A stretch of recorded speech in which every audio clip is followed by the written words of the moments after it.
Gumzo la michezo. Habari za michezo duniani zinaendelea kugonga vichwa vya habari huku refa mashuhuri kutoka Somalia, Omar Abdulkadir Attan, akiwa katikati ya mjadala mkubwa wa kombe la dunia mwaka 2026. Attan, mwenye umri wa miaka 34, alikuwa ameandika historia kwa kuchaguliwa kuwa refa wa kwanza kutoka Somalia kuchezesha mechi za kombe la dunia. FIFA ilikuwa imemteua miongoni mwa waamuzi wa mashindano hayo yanayofanyika Marekani, Canada na Mexico. Hata hivyo, ndoto hiyo ilisitishwa hafla baada ya kuzuiwa kuingia nchini Marekani licha ya kuwa na visa halali ya kusafiria.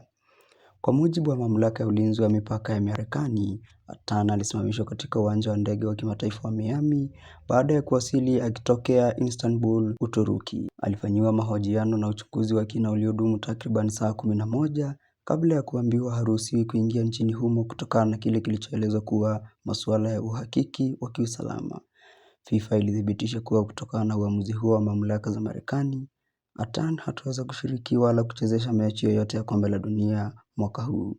Tukio hilo limezua mjadala mkubwa duniani, hasa kwa kuwa Somalia ni miongoni mwa mataifa yaliyoathiriwa na masharti mapya ya usafiri yaliyowekwa na utawala wa Rais Donald Trump. Mwaka uliopita alitunukiwa tuzo ya refa bora wa Afrika baada ya kuonyesha kiwango cha juu katika michuano ya CAF na mashindano mengine ya kimataifa.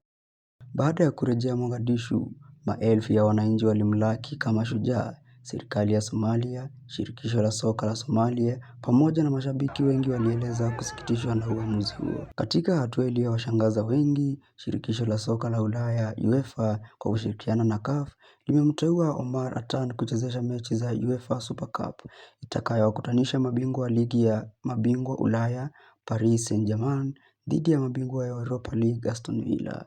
Mwezi Agosti, Austria. UEFA imesema uteuzi huo ni kutambua uwezo wake mkubwa na mchango wake katika soka la kimataifa, kutoka kukataliwa kuingia Marekani hadi kupewa moja ya mechi kubwa zaidi barani Ulaya. Safari ya Omar Abdulkadir Attan imegeuka kuwa simulizi ya uvumilivu, heshima na ushindi dhidi ya changamoto.